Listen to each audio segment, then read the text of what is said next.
Hello, I'm the Daily Storyteller, and I'm here to keep you company today. If you've visited my channel before, welcome back. And if this is your first time, I'm so glad to welcome you to the world of stories. I know many of you use these videos to relax or to help fall asleep more easily. So get comfortable, let your body relax, and allow the gentle sound of rain in the background to wash away your stress and worries. In this video, you'll hear chilling stories, most of them based on true events, told with honesty and depth. If you enjoy this content, please like the video and subscribe to my channel. Now then, let's begin. Story. The Forgotten Graveyard on Wraith Hill. The village of Millbrook was small and quiet, nestled in a valley between dark forests and looming hills. The air in Millbrook was thick with a heavy sense of history, the kind that lingered in the streets and whispered through the branches of the ancient trees. While the village was picturesque, with its cobblestone streets and ivy-covered cottages, it had a secret, one that only the oldest residents knew and that most of the villagers had long since forgotten. It was a secret that had been buried deep, hidden beneath the roots of Wraith Hill.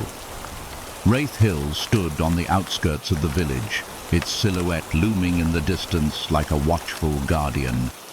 The hill was thick with trees, their twisted limbs reaching toward the sky like skeletal hands. It was an eerie sight, especially in the early hours of the morning or at dusk when the fog rolled in from the forest and swallowed the landscape. There was an ancient graveyard on the hill, one that had not seen a burial in over a century. It was a place the villagers avoided, and for good reason. For generations, the people of Millbrook had whispered about the graveyard on Wraith Hill. They spoke of the strange lights that could be seen flickering in the fog at night, the eerie sounds that echoed from the trees, and the feeling of being watched when standing near the cemetery gates. Some claimed that the graves were cursed, that the spirits of those buried there had never found rest. Others spoke of the old priest who had once tended to the graves, a man who had mysteriously vanished without a trace, leaving behind only a trail of blood-soaked footprints. Despite the rumors, the graveyard had been forgotten by most.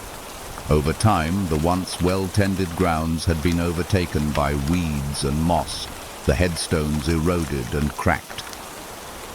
The people of Millbrook had long since ceased to visit, leaving the graveyard to the elements and the whispers of the past.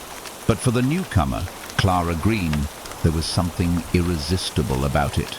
The mystery of it all, the questions that had never been answered. Clara had moved to Millbrook seeking a fresh start, hoping the quiet, out-of-the-way village would be the perfect place to heal after the recent loss of her mother. She had heard the stories about the graveyard, but dismissed them as nothing more than superstition. But the more she wandered the village, the more she felt a pull toward Wraith Hill. One day, as the sun began to set and the fog rolled in, Clara decided to visit the hill.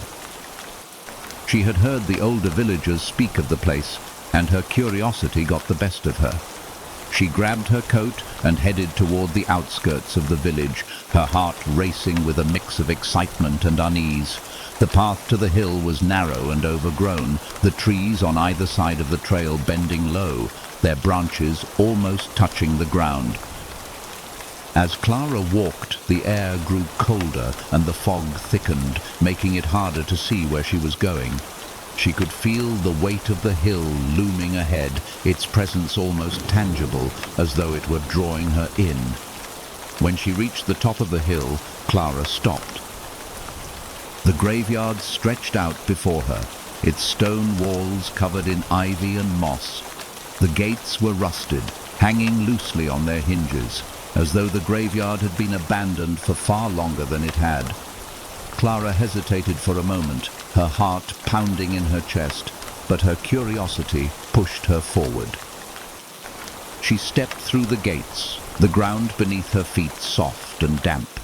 The headstones were old and weathered, some of them barely recognizable, their names eroded by time. As Clara walked deeper into the graveyard, she couldn't shake the feeling that she was being watched. The silence was oppressive, the only sounds the crunching of leaves beneath her feet and the distant calls of birds. But then, as she passed a particularly old headstone, she heard it, the sound of something shifting behind her, the soft scrape of stone against stone. She spun around, but there was nothing there. The fog had thickened around her, and the graveyard was now bathed in an eerie, ghostly light. Clara took a deep breath, trying to calm her racing heart. It was just her imagination, she told herself. The graveyard had been abandoned for years, but even as she thought this, she could feel the presence of something else, something ancient, something that had been waiting. As she reached the farthest corner of the graveyard, Clara saw something that made her stop in her tracks. A large weathered stone monument, standing tall amidst the overgrown grass. It was different from the other graves, more elaborate with intricate carvings that twisted and wound around the base. The monument was covered in moss, but Clara could make out a name etched into the stone. Her breath caught in her throat as she read the inscription aloud. Here lies Lillian Wraith, the last of the Wraith family, lost to time.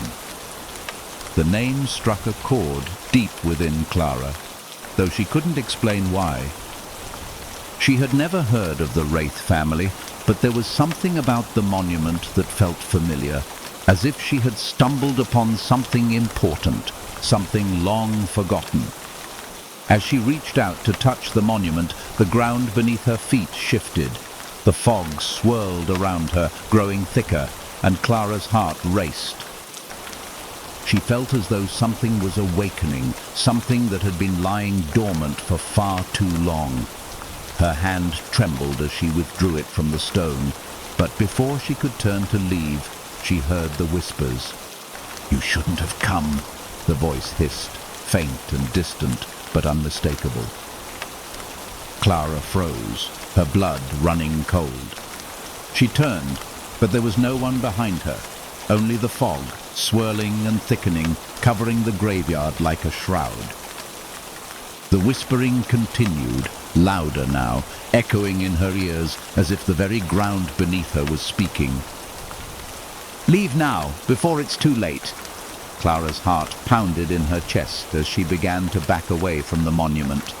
The fog was suffocating, and the whispers grew louder, more frantic. She could feel the presence around her, pressing in, suffocating her. She turned and fled toward the gates, her breath coming in sharp gasps as the sound of footsteps echoed behind her. But when she looked over her shoulder, there was nothing there. When she reached the gates, Clara pushed them open with trembling hands, the rusted metal screeching in protest. She ran down the hill, the fog thick around her, until she reached the village. But as she looked back at the graveyard, she saw something that made her blood run cold. There, at the top of the hill, standing near the monument, was a figure. It was tall, shrouded in darkness, with eyes that glowed faintly, watching her from the distance. The figure stood motionless, its form indistinct in the fog, but Clara could feel its gaze on her, burning through the mist. She stumbled backward, her heart hammering in her chest, and then, without another thought, she turned and ran, the figure's eyes following her every step. Clara didn't stop running until she reached the safety of her cottage, slamming the door behind her and locking it tight.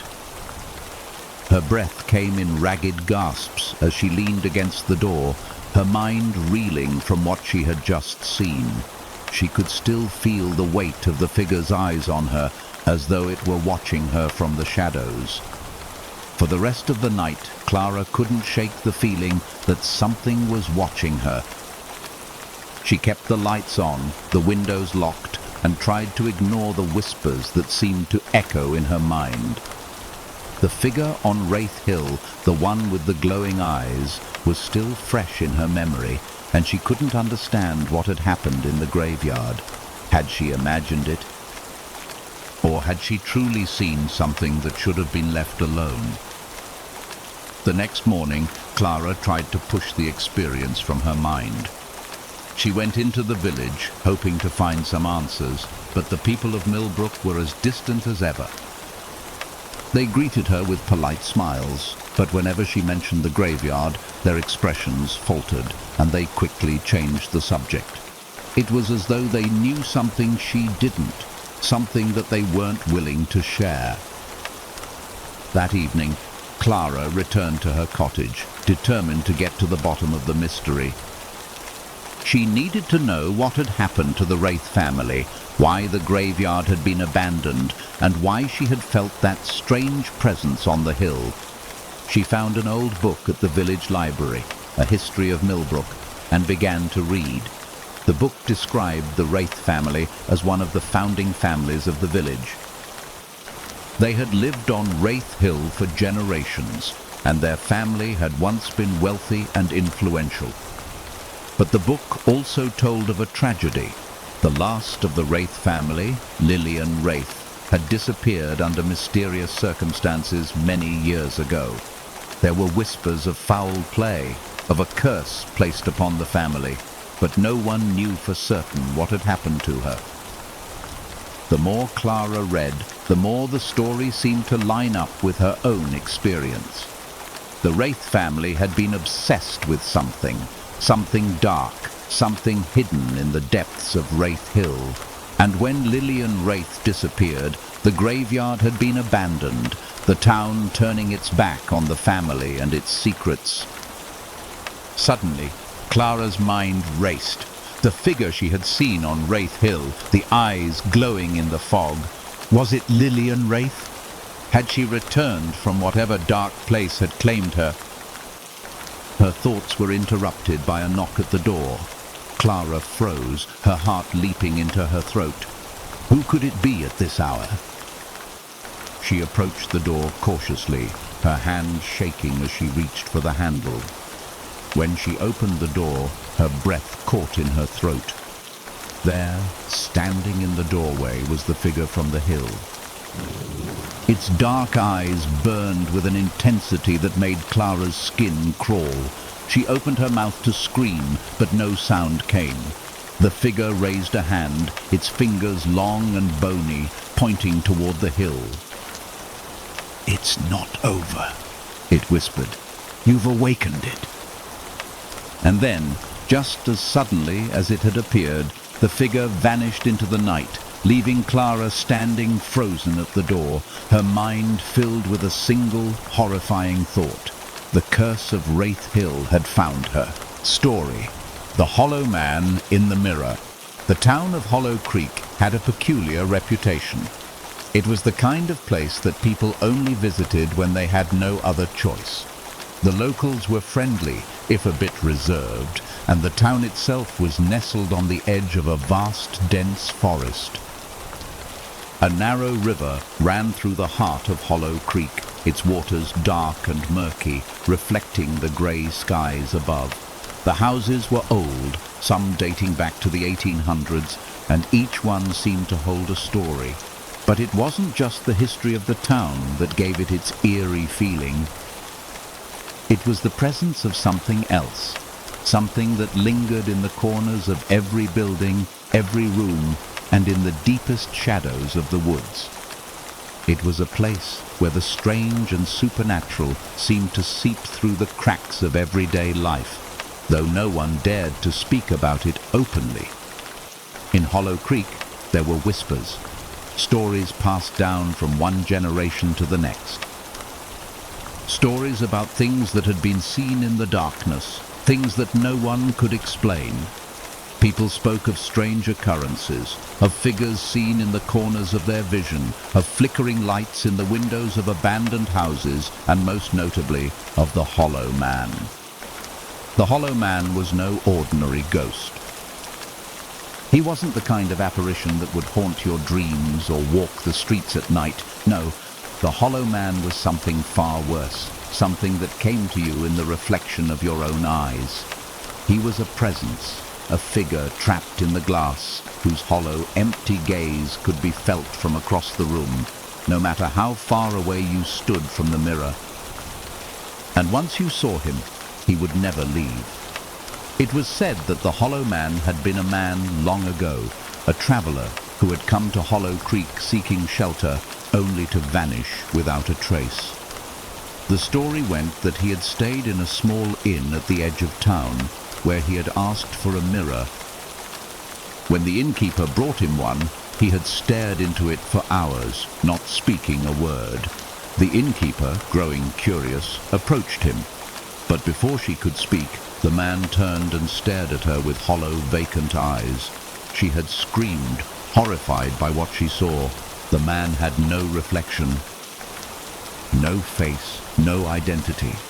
And then he was gone, vanishing into thin air as though the earth had swallowed him. The innkeeper was never seen again, and the mirror, still in the room, had been left behind. Since that day, the town had been haunted by the Hollow Man, whose empty gaze would stare back at anyone who dared to look into a mirror. Maya Winters had never believed in ghosts or curses. She had grown up in a world of logic and reason, where explanations could always be found for the unexplained. So when she received an invitation to visit Hollow Creek, she didn't hesitate. She was a journalist, always on the hunt for an interesting story, and the mysterious reputation of the town intrigued her. She had heard the rumors about the Hollow Man, of course, but she considered them to be nothing more than old wives' tales. Arriving in Hollow Creek, Maya immediately felt the strange tension in the air. The town was small, but it was beautiful, with its old, crooked houses and the winding river that seemed to flow through every part of it. The weather was gloomy, with heavy clouds that threatened rain, and a mist hung over the streets. It was the kind of place where secrets lingered in the fog, where things could be hidden from view. Maya didn't believe in supernatural forces, but as she walked through the town, she felt a growing sense of unease, an unexplainable chill that crawled up her spine. She stayed at an old inn, a place that seemed frozen in time with its creaky floors and antique furniture. The innkeeper, an elderly woman named Agnes, was kind but quiet, and Maya immediately noticed how the woman's eyes darted nervously whenever she mentioned the town's history. It didn't take long for Maya to hear the first whispers about the Hollow Man. Late that evening, as the mist thickened outside, Agnes approached Maya in the dimly lit lobby. Her hands shook as she handed Maya a small, wrapped package. "This belonged to the last guest who stayed here," Agnes said, her voice low and tremulous. "He asked for a mirror. I don't know why, but something about him. It wasn't right. He wasn't like the others." Maya unwrapped the package carefully. Inside was a small, ornate mirror, its frame made of tarnished silver. The mirror was beautiful, yet something about it felt wrong, as if it were a relic from another time. Agnes watched her closely, her face pale. "Don't look into it too long," Agnes warned, her voice barely above a whisper. "If you do, you'll see him, the Hollow Man." Maya's curiosity piqued, and she smiled politely, brushing off the woman's words. She placed the mirror on the desk in her room, but the eerie feeling in the room lingered. That night, as the wind howled outside and the rain began to pour, Maya sat by the window, her eyes drifting toward the mirror. Something was pulling her toward it. Her rational mind told her not to, but her curiosity overpowered her better judgment. Slowly she stood up and approached the mirror, her breath fogging up the glass as she leaned closer. For a moment nothing happened. But then, as her reflection started to come into focus, she felt it, the coldness, like a presence standing right behind her. She turned sharply, but there was nothing. The room was empty, but when she looked back into the mirror, her reflection wasn't quite right. The colors of her face were distorted, the shadows around her growing darker, deeper. And in the corner of the reflection, something moved. A figure standing in the shadows, watching her. Maya's breath caught in her throat. She turned quickly to look behind her, but the room was still empty. The figure wasn't there, but in the mirror it was unmistakable. Its hollow eyes were staring right at her. Before she could react, the door to her room creaked open, and Agnes entered, her face pale and drawn. "It's too late," Agnes whispered, her voice trembling. "You've seen him." Maya stood frozen, her gaze locked on the mirror. The figure in the glass was no longer just a shadow. It was moving, slowly approaching her reflection, its hollow eyes fixed on hers. The presence of the hollow man filled the room, a suffocating weight that pressed against her chest. She could feel it, could feel him, waiting, watching. "What's happening?" Maya asked, her voice barely a whisper. "Who is he?" Agnes closed the door behind her, her hands trembling as she walked toward the mirror.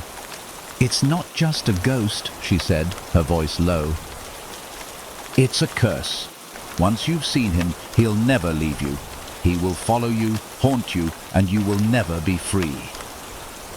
Maya shook her head, trying to deny it, but the reality of the situation was undeniable.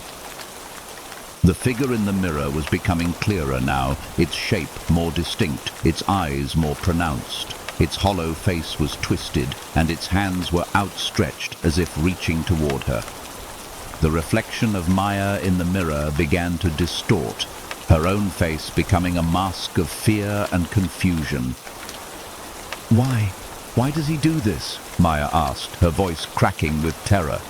Agnes looked away, her face filled with sorrow. "The Hollow Man was a man once, a traveler who passed through this town many years ago. He stayed at this inn, just like you, and asked for a mirror. When he looked into it, he saw himself for what he truly was, a lost soul, trapped between life and death. And now, he is cursed to live in the mirrors, waiting for those who will see him. He feeds on the souls of those who dare to look into the glass, taking them into the dark." Maya's heart raced as she stepped back from the mirror, but the figure followed her, its eyes never leaving her face. The whispers grew louder, filling her ears with unintelligible words. A chant, a call. She could feel her body growing weaker, as though the figure was draining her, pulling her closer into its world. "You can't escape it," Agnes whispered, tears in her eyes. "Once you've seen him, you're bound to him." The Hollow Man doesn't let go. Maya turned toward the window, desperate for some kind of escape, but the rain pounded against the glass, the world outside swallowed by the mist. The fog had thickened, and the village was shrouded in darkness, as if the town itself had become part of the curse. She looked back at the mirror, and this time she saw it. Herself, but not quite herself. Her reflection was twisted, the figure behind her now standing directly in her place. The Hollow Man's hollow eyes stared back at her, and for a moment she could feel his presence inside her own mind, his thoughts intertwining with hers. The mirror shattered with a loud crack. But even as the glass fell to the floor, the figure remained, its eyes still fixed on her, its presence still lingering. The Hollow Man was never far, and the curse now would never let her go. Story: the forest that traps the living.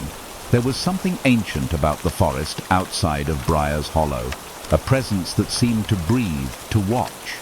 The village, small and quiet, was nestled at the edge of this vast, untamed wilderness. It was the kind of place that felt isolated, almost forgotten by time. While the villagers had grown accustomed to the dense woods that surrounded their homes, they avoided venturing too deep into the trees. There were stories, old tales whispered by the elders about those who had gone into the forest and never returned. The younger generations had heard the warnings, but as with most legends, the truth behind them had been lost to the passing of time. Clara Reynolds had always been drawn to the forest. As a child, she would play at the edges of it, but her parents never let her wander far. They would say it was for her own good that the forest had secrets best left untouched. Now, at 25, Clara had returned to Briar's Hollow, leaving behind her bustling life in the city in search of peace. The small cottage she had rented on the outskirts of the village felt like a fresh start, away from the noise and chaos of modern life. But even now, the forest still called to her, the towering trees beckoning from the distance. It wasn't long before Clara heard the stories. The old woman who ran the local inn warned her to stay away from the heart of the woods, saying it was cursed. "The forest doesn't let go of those who wander too deep," she had said in hushed tones, her eyes darting nervously toward the trees. "Once you step into its embrace, it never lets you leave." Clara had laughed it off. Superstitions, she thought. The elderly woman was likely just afraid of the unknown. She dismissed the warnings, convinced that there was no harm in exploring the forest, but curiosity gnawed at her. It wasn't just the mystery that intrigued her. There was a part of her that felt like she needed to understand the forest, to uncover the truth behind the stories. One crisp autumn afternoon, Clara decided to venture into the woods. The air was cold, the wind sharp, and the forest seemed alive with the rustling of leaves. The tall trees creaked and swayed in the breeze, their branches reaching toward the sky like twisted fingers. The deeper Clara walked, the quieter the world became. The sounds of the village faded away, leaving only the whisper of wind and the occasional call of a bird. The sunlight filtered through the canopy above, casting long, eerie shadows on the ground. Clara felt a chill creeping up her spine. It was as though the forest was watching her, its presence pressing down on her with an almost palpable weight. But she shook off the feeling, pushing further into the trees. She had come this far, and she wasn't about to turn back now. As she walked deeper, the path grew narrower, and the trees became more gnarled, their trunks twisted and knotted. There was something unnerving about the way the forest seemed to close in around her, as though the trees themselves were trying to keep her from going further. But Clara pressed on, her determination growing with each step. Eventually, she came across something unexpected, a clearing in the forest. It was a small, circular patch of land surrounded by trees that seemed to form an almost perfect ring. In the center of the clearing stood an ancient stone structure, half covered in moss and ivy. The stones were weathered, their surface worn smooth by years of wind and rain. But what caught Clara's attention wasn't the stones themselves, it was the air around the structure. The air in the clearing felt different, heavier, almost charged with an unseen energy. Clara's heart began to race, and she felt a strange pull toward the stones, as if something deep within the earth was calling her. She hesitated for a moment, then stepped forward, drawn by an irresistible force. As she approached the structure, she felt the temperature drop, the air growing colder with each step.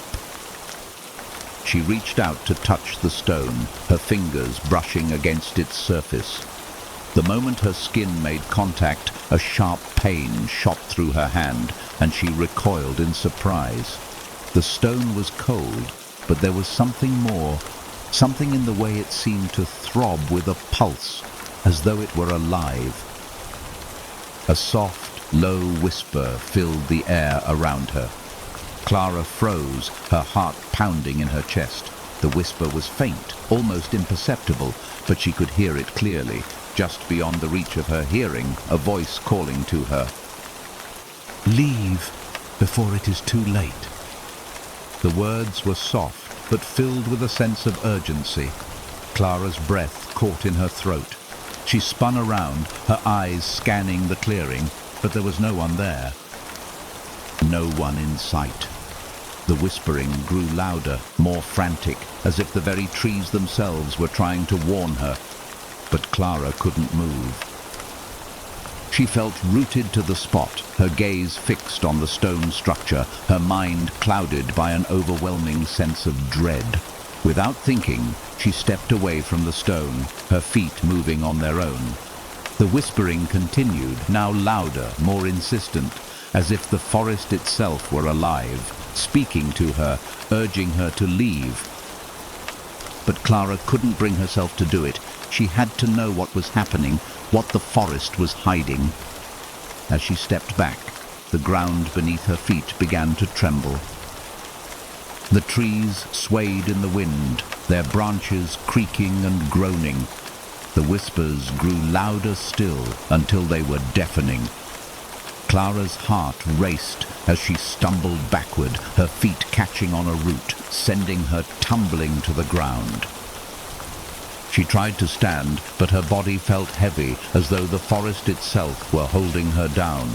The whispering continued, now a cacophony of voices, each one calling her name. She tried to scream, but no sound came from her mouth. The trees around her seemed to close in, their branches reaching down toward her like the hands of unseen creatures. You cannot escape, the voices whispered in unison. You are already ours. The ground beneath her feet began to crack open, and Clara's heart pounded in her chest as she struggled to break free. But the earth wouldn't release her. It felt as though the forest had swallowed her whole, and no matter how hard she tried to move, she was trapped. In the distance, Clara saw something moving. A figure tall and shadowy, emerging from the darkness of the trees.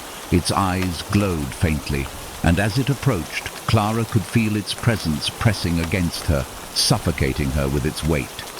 The figure's eyes locked onto hers, and for a moment she saw something old, ancient, and full of malice. The forest had been waiting for her, and now it would never let her leave. The figure stepped forward, its shape becoming clearer in the dim light. It was tall, draped in dark robes, its face hidden beneath the shadow of a hood. The eyes, glowing faintly, pierced the darkness, fixed on Clara with an intensity that made her skin crawl. She tried to speak, to scream, but no words would come. The whispering grew louder, filling her mind with a torrent of voices, all speaking at once. You've come too far, the figure intoned, its voice low and gravelly. The forest has chosen you. Clara's heart thundered in her chest as the figure reached out toward her. She tried to move, to run, but the forest held her in place, its branches twisting and curling like iron chains. The figure's hand was cold, its fingers long and skeletal, and as it touched her arm, Clara felt a jolt of icy fear course through her body. The figure leaned in close, its breath cold against her skin. The forest doesn't let go, it whispered, its voice a cold, eerie echo in her ears. And now, neither will you. Clara's body went numb as the figure's cold hand wrapped around her wrist, pulling her toward the stone structure. The ground beneath her seemed to shift, and the whispers grew louder still, filling her mind with a sense of suffocating dread. She struggled to break free, but the more she fought, the more the forest tightened its grip on her. Suddenly, the world around her seemed to dissolve, the trees, the whispers, the figure, all of it fading away, as though the very fabric of reality were unraveling. Clara's vision blurred, and the world spun around her, her mind overwhelmed by the darkness that seemed to swallow her whole. In the distance, she saw the stone monument, the one in the center of the clearing. But now it was no longer a stone structure. It had transformed, its surface twisting and changing, becoming something darker, more sinister. The roots of the trees reached up to it, pulling it deeper into the ground, as if the forest itself were alive, feeding off of the monument, feeding off of her. The figure's voice echoed in her mind. You are part of it now. You are part of the forest. And the forest will never let you go. Clara's scream was swallowed by the darkness as she was pulled into the monument, her body fading into the earth. The whispers surrounded her, drowning her in a sea of voices. And in the distance the trees swayed, the wind carrying the faintest sound, the sound of something new, something waiting for the next soul to step into the forest's grasp. And as the last remnants of Clara's being disappeared into the forest, the wind carried her name, whispered by the trees, carried on the breath of the wilderness that had claimed her. Story. The whispers from the abandoned school. The town of Ashford had a history that ran deep into the heart of its people. It was a place that seemed frozen in time, where the cobblestone streets wound through sleepy neighborhoods, and the buildings, though old and weathered, carried a quiet sense of pride. But there was one building in Ashford that no one spoke of, a place that stood in quiet ruin on the outskirts of town. The abandoned school had been a fixture in the village for as long as anyone could remember. Its windows shattered, its once proud walls now covered in ivy and dirt. Yet, for all its decay, the school still loomed over Ashford like a shadow, its dark presence never fully fading from the town's memory. The school had once been the heart of the community, a place where children gathered to learn, where families celebrated their victories and mourned their losses. But everything changed one fateful night. No one knew exactly what had happened. There were no clear answers, only rumors and whispers. The fire, they called it. A tragedy that had claimed the lives of dozens of children and teachers, leaving the building a charred shell, empty and abandoned. The town never recovered. The school, once a symbol of hope and unity, had become a tomb. And for years, Ashford had moved on, building new structures, creating new memories, and leaving the old school to rot in silence. It wasn't until Lily Brooks moved to Ashford that the whispers of the school began to reach the surface again. Lily had come to the town looking for peace. After a rough few years in the city, she sought a place to heal, somewhere quiet and removed from the chaos of her life. Ashford seemed perfect, a quiet town nestled away from the noise of the world. But when she rented the old house on the edge of town, she found herself drawn to the school. The eerie, silent presence of the building had haunted her since she arrived. It stood in the distance, shrouded in overgrown vines, its broken windows staring out like hollow eyes. It started with the dreams. Every night, without fail, Lily would dream of the school. She would stand in the courtyard, the doors wide open, beckoning her inside. The halls were dark and cold, the air thick with dust and silence. The rooms were empty, save for the occasional flicker of movement in the corners of her vision, shadows that seemed to shift when she wasn't looking directly at them. But the most unsettling part of the dream was the whispers. Faint at first, like a soft murmur from the walls, but growing louder, more insistent as she moved deeper into the school. They would call her name, beckoning her closer. One morning, after another restless night, Lily couldn't ignore the pull any longer. She had to see the school for herself. She had to understand why it haunted her, why the whispers seemed to grow louder with every passing day. It was early when she set out, the fog still clinging to the streets, the sun just beginning to peek over the horizon. As she approached the school, the weight of its presence pressed down on her, a feeling of unease settling in her chest. The building was even more imposing up close, its broken windows like gaping mouths, its once proud columns now crumbling with age. Lily hesitated at the gates, her fingers curling around the cold iron. The school seemed to watch her, waiting for her to enter, waiting for her to succumb to whatever force had taken root within its walls. But she couldn't turn away. Something inside her urged her forward, urging her to step into the darkness. She pushed the gates open, the creaking sound echoing in the stillness. The courtyard was overgrown, the grass wild and untamed. She walked cautiously toward the entrance, the air growing colder as she neared the doors. The moment she stepped inside, the temperature dropped further. A chill settled over her skin, and the oppressive silence filled the air, broken only by the sound of her own footsteps. The school was in disrepair, the floors cracked and warped, the walls covered in peeling paint. But the most striking thing was the smell, musty and stale, as though the building had not been touched in years. Lily's heart raced as she made her way down the hallway, her footsteps echoing off the walls. She had always been afraid of the dark, but it wasn't just the absence of light that unsettled her. It was the sense that something was waiting, something unseen, lurking just out of sight. And then she heard it, a faint whisper just beyond the edge of her hearing. She froze, her breath caught in her throat. The sound came again, louder this time, an unmistakable voice, calling her name. "Lily!" She spun around, her eyes scanning the hallway, but there was no one there. The silence returned, thick and oppressive. Her heart pounded in her chest as she took a step back, unsure of what to do next. The whispering seemed to fill the air, coming from all directions, as if the walls themselves were speaking. "Lily?" The voice was clearer now, unmistakable.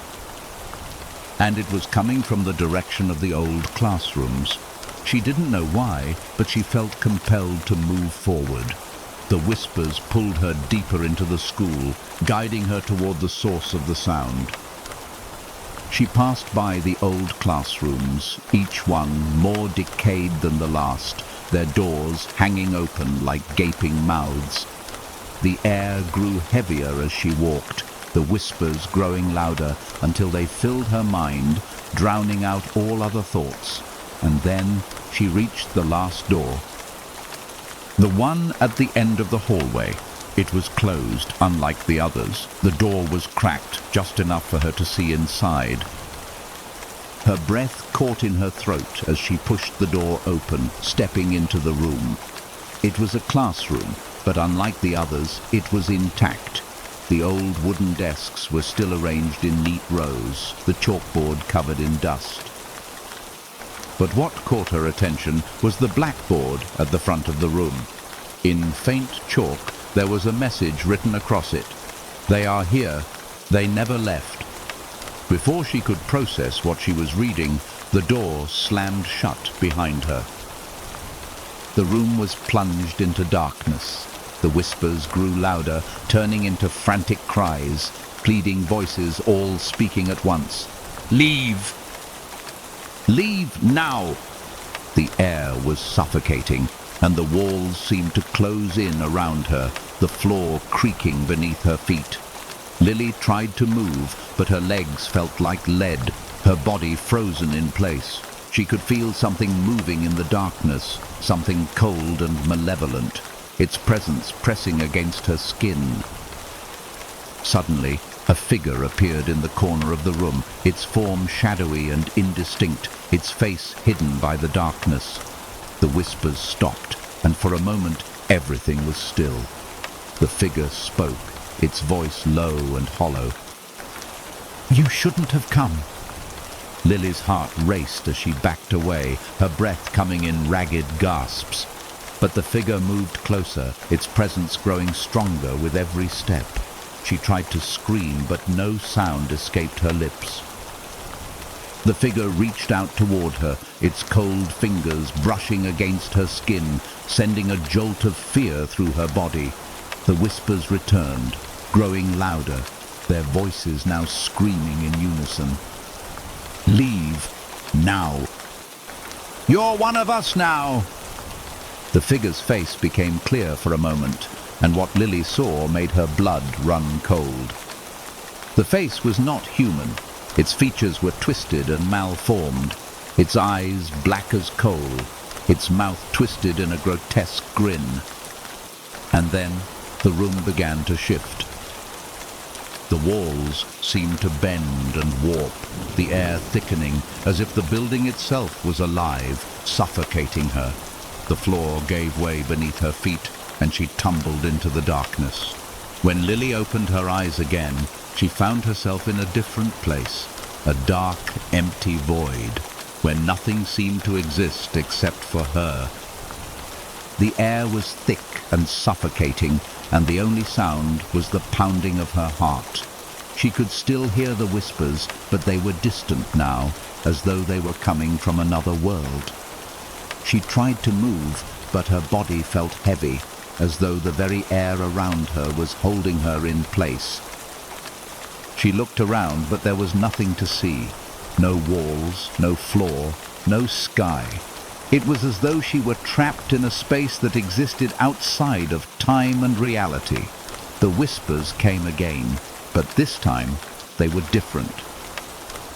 They were clearer, more distinct, and they were calling her name. "Lily, you've come too far." The voice was cold, distant, and familiar all at once.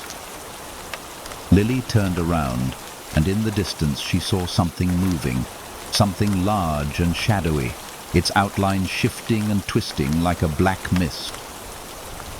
It was the figure from the school, its face twisted in a grotesque snarl, its hollow eyes locked onto hers. "You cannot escape!" Lily tried to scream, but no sound came from her mouth. The figure moved closer, its presence filling the void. As it stepped forward, the world around her began to collapse, the darkness folding in on itself like a living thing. "You are ours now," the figure said, its voice a cold whisper in the darkness. Lily felt a cold hand close around her wrist, and for a moment she thought she might collapse under the weight of it. She could feel the presence of the spirits, the souls of those who had been trapped here, their whispers rising around her like a whirlwind. She could hear their cries, their desperate pleas for freedom. "Leave before it's too late," they begged, but it was no use. She was already lost. The darkness consumed her, and the last thing she heard was the faint whisper of a name, her own name, echoing through the void.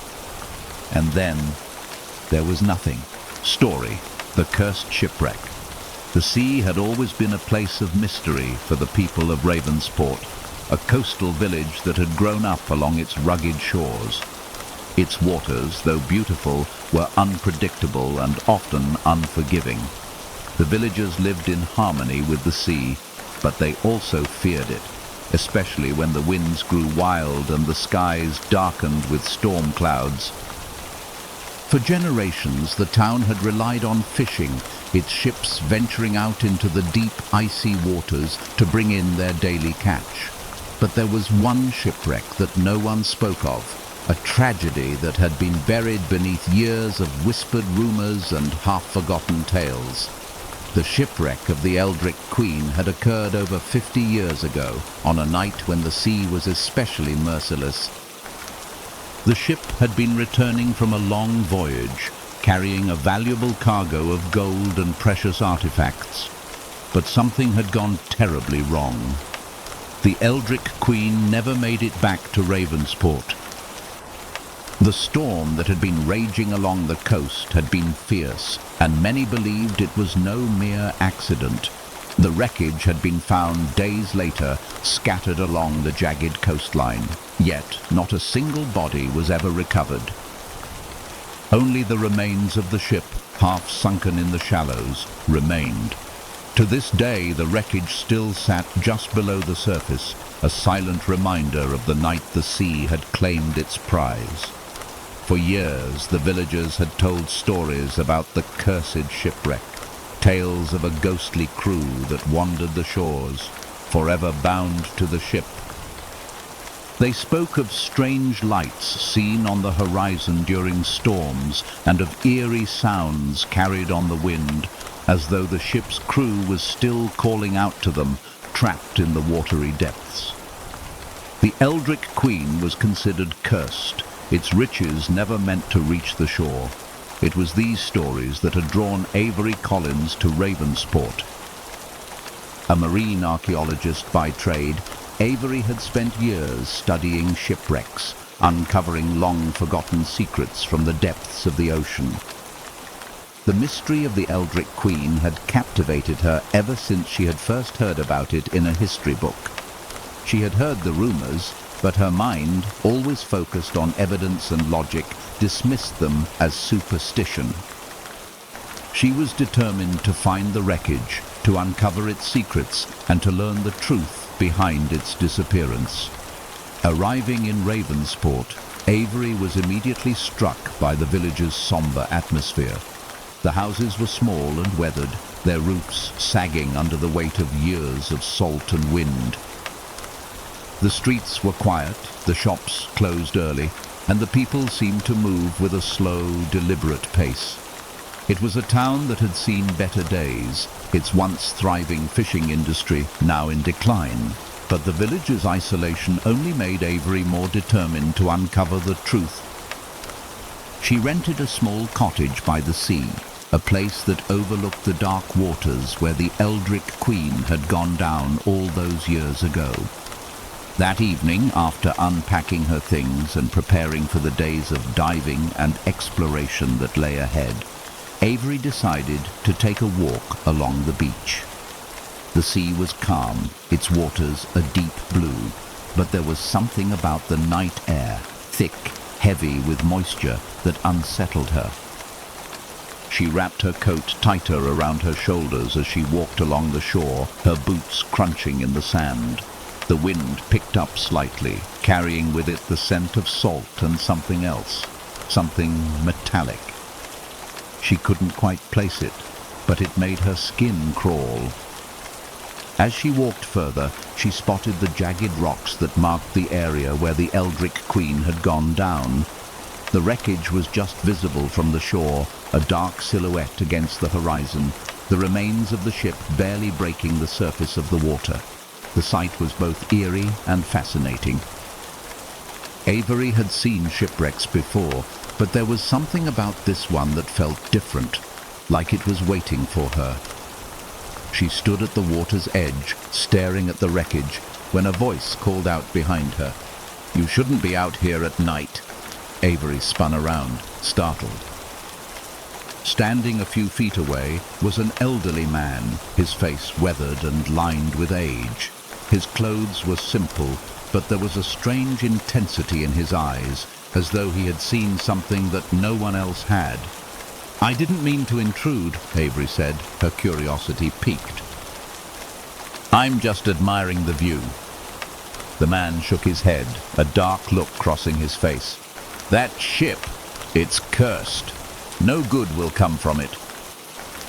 The sea claims what it wants, and it's never willing to let go." Avery frowned. "The wreck? I'm just here to study it." "I'm a marine archaeologist." The man's expression grew darker.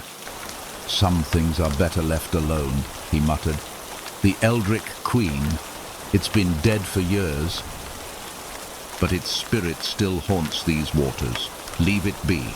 It's not meant to be found."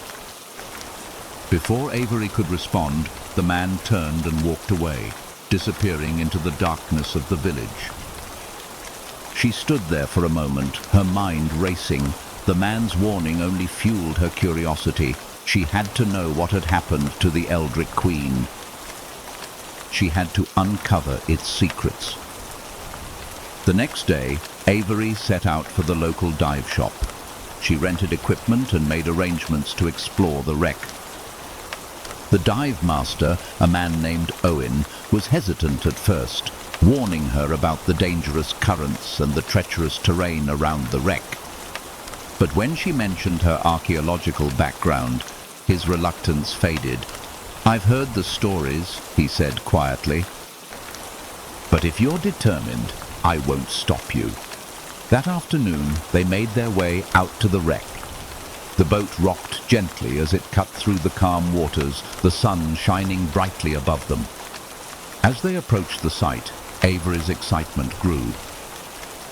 She could see the wreck more clearly now, its twisted metal jutting out from the water like the remains of a long-forgotten beast. Owen helped her into the water, and they descended into the depths. The visibility was low, the water dark and murky, but Avery's experience allowed her to navigate the wreck with ease. The ship's remains were vast, a tangle of broken wood and metal encrusted with barnacles and seaweed. But it was the sight of something half buried in the sand that caught her eye. A large chest, its edges worn and weathered by the sea. She swam toward it, her heart racing. As she brushed away the sand, the chest slowly came into view. It was ornate, its surface decorated with intricate carvings, though much of the design was faded with time. She could feel the weight of it in her hands as she pried it open, revealing a pile of old gold coins and artifacts, their surfaces worn by the salt of the sea.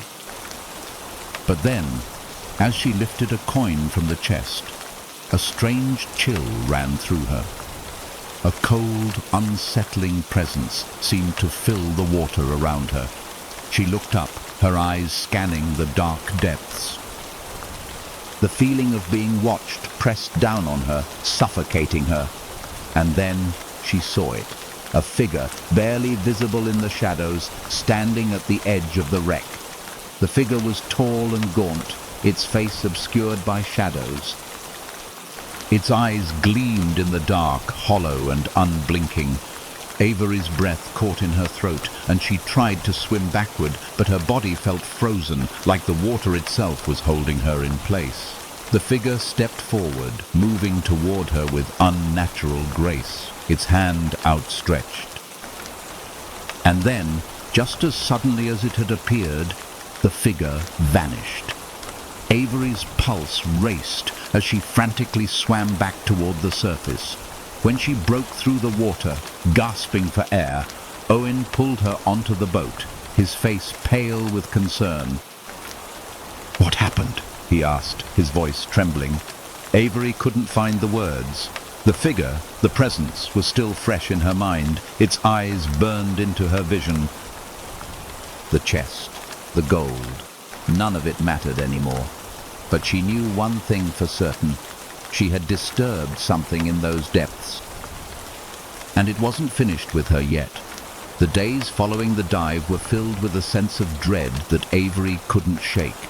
She had thought that uncovering the wreck would be an accomplishment, something to be proud of.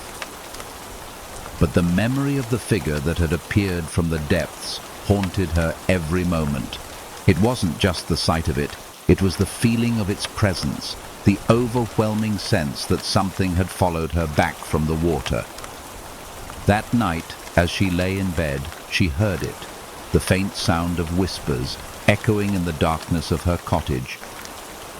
She shot up, her heart racing. The whispers grew louder, filling the room, the words indistinct but unmistakable.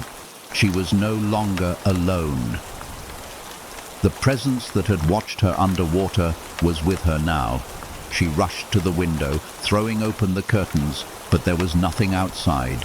The village was silent, the dark waters of the bay stretching out under the pale moonlight. But the whispers didn't stop. They filled her mind, filling the empty spaces with words she couldn't understand. In a panic, Avery grabbed her things and rushed back to the wreck. She had to know what was happening, what she had uncovered. She couldn't ignore it any longer. The wreck was waiting for her, its dark presence looming over her as she approached. The boat ride out to the wreck was silent, the only sound the occasional creaking of the boat. Owen didn't speak, sensing the change in Avery's demeanor. The water was calm, but the closer they got to the wreck, the more the air seemed to thicken, as if something in the depths had awoken. When they reached the site, Avery didn't wait for Owen to suit up. She dove straight into the water, her heart racing as she descended into the murky depths. The figure was there again waiting for her. But this time the shadows were clearer, the shape of the figure more defined.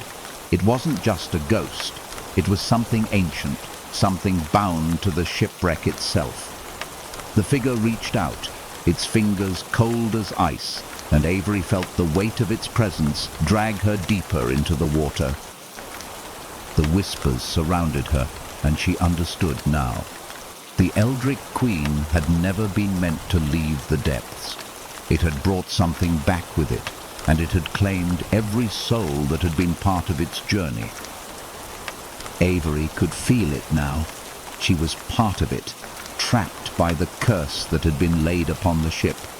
The gold, the chest, everything had been a lure, a way to bring her closer. She tried to swim to the surface, but the darkness held her fast, dragging her into its depths. And as the last of her breath left her, the whispers grew louder, the curse of the Eldritch Queen forever claiming another soul. Story: The Uninvited Guests. The town of Willow's Edge was the kind of place people passed through without thinking twice. Nestled deep within a thick forest, the town seemed to be tucked away from the world, its narrow streets lined with quaint, aging cottages, each holding stories that had long since been forgotten. The town's charm was undeniable, but there was always an undercurrent of unease that ran through it. The locals were friendly enough, but they spoke in hushed tones about the things that happened in the dark, things that had no explanation and no place in the world of the living. Catherine Myers had recently moved to Willow's Edge, looking for a fresh start. She had left behind a life filled with chaos and heartbreak, hoping the peaceful surroundings would help her heal. The old cottage she had rented was just what she needed, isolated, with a view of the thick forest that surrounded the town. It had been vacant for years, its walls slightly worn but still sturdy. Catherine had found comfort in the silence of the place, the absence of the noise and rush that had defined her life before. For the first time in months, she felt at peace. But there was something about the cottage that unsettled her. It wasn't the creaks of the floorboards or the wind that howled outside at night. Those were normal, expected. It was the feeling of being watched, of the air growing heavy and thick as the sun set behind the trees. Catherine could never shake the sense that there was something just beyond the edge of her vision, something waiting for her to acknowledge it.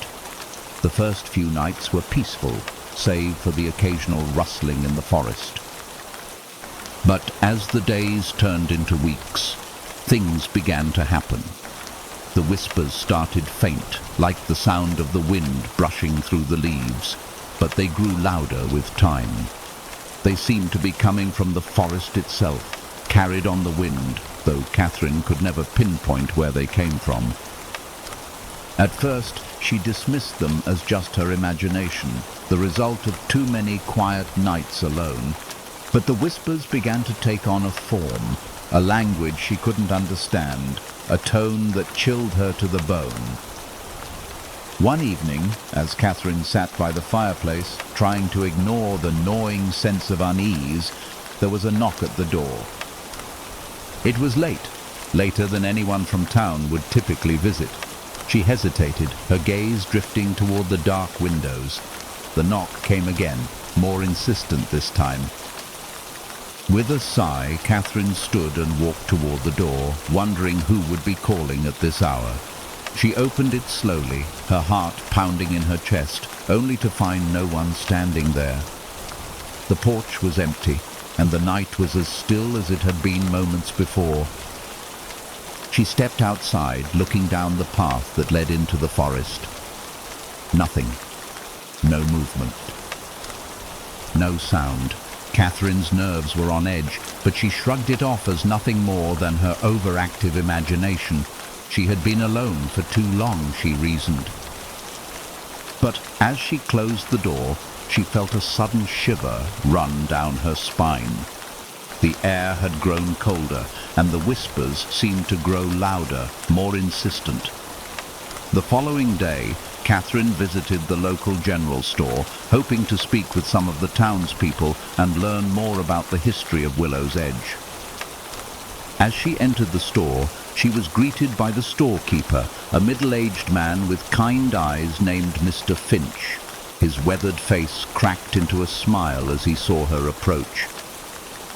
"Good morning, Miss Myers," he said warmly. "I haven't seen you around much lately. How's the cottage treating you?" Catherine hesitated, unsure of how to answer. "It's quiet," she said, keeping her voice even. "Too quiet sometimes." Mr. Finch's smile faltered for a moment, and his eyes darted toward the back of the store as though checking for someone. "You'll get used to it," he said with a nervous laugh. "The quiet's part of what makes Willow's Edge special, you know. But it's not always as peaceful as it seems." Catherine raised an eyebrow. "What do you mean?" Mr. Finch lowered his voice. "There's history here, Miss Myers. The kind of history that doesn't always stay in the past. Some folks around here, they've lived through things, seen things. But we don't talk much about that, not unless you've been here long enough to understand." Catherine's curiosity was piqued. "What kind of things?" The storekeeper sighed, his gaze flicking toward the door, as if expecting someone to come in. "The kind of things that don't belong in this world, things that walk in the shadows, things that come when you least expect it. If you're smart, you won't go looking for them." The word sent a chill down Catherine's spine. She left the store with more questions than answers, her mind swirling with the implications of what Mr. Finch had said. There was something more to Willow's Edge, something dark hiding beneath its tranquil surface. That night, Catherine couldn't shake the feeling that she was being watched. The air felt thick, suffocating, and the whispers were louder than ever. She sat by the window, staring out into the darkness of the forest, waiting for something to happen. And then, just as the clock struck midnight, she heard it, a soft knock at the door. Her heart skipped a beat. She had heard the knock before, but this time it was different. This time it wasn't just the wind or her imagination. There was something else, something that felt unnatural. Catherine stood up, her legs shaking as she walked toward the door. She reached for the handle, her hand cold as ice, and opened it. There, standing on the porch, was a figure cloaked in shadow. The figure was tall, its features hidden beneath a hood, its presence both commanding and unnerving. "Can I help you?" Catherine asked, her voice trembling despite her best efforts to remain calm. The figure remained silent for a long moment. Then, in a voice that was low and almost hollow, it spoke. "We've come for you." Before Catherine could respond, the figure reached out and placed a cold, bony hand on her wrist. The touch sent a jolt of terror through her body, and she tried to pull away, but the grip was unyielding. She screamed, but no sound escaped her lips. The figure tugged her forward, pulling her toward the darkness beyond the porch. And then, just as suddenly as it had appeared, the figure vanished, dissolving into the night like smoke. Catherine stood frozen on the porch, her mind racing. What had just happened? Was it a trick of the mind, a hallucination brought on by the isolation of her new life? Or had the figure been real, an uninvited guest from the shadows, come to claim her? The following days were filled with a sense of dread that Catherine couldn't shake.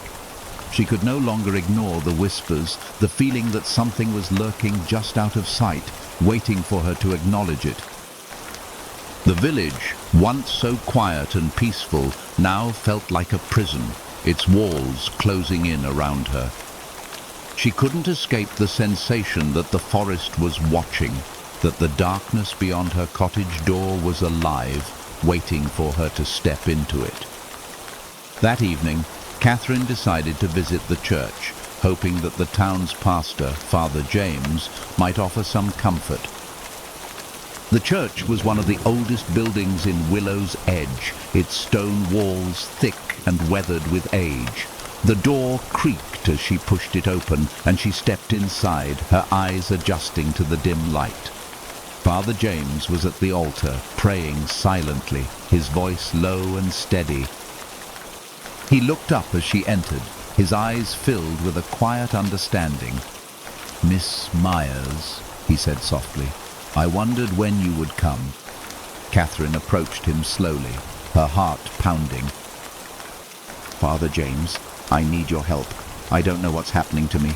I've been hearing voices, whispers, and there's something out there. Something in the forest. Something that's come for me." Father James sighed and stood, his expression somber.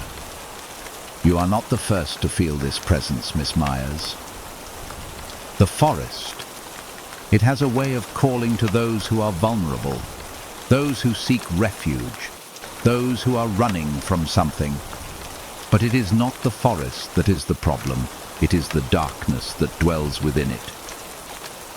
"What do you mean?" Catherine asked, her voice trembling. "What is it? What's out there?" Father James's face grew even graver. "The uninvited guests, they call them. Old spirits, entities from a time long forgotten, who are bound to the land. They are the ones who walk in the shadows. They feed on the fear of those who come here. They have been here for centuries, and they will never leave." Catherine's mind raced, her heart pounding in her chest. "How do I stop them? How do I make them leave me alone?" Father James looked at her with pity, his voice soft. "There is no escaping them. Once you've been marked by them, there is no going back.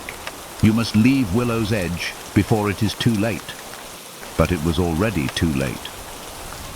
That night, as Catherine sat in her cottage, the whispers grew louder, echoing through the walls like a chorus of voices. They called her name, pulling her toward the door. She knew what she had to do.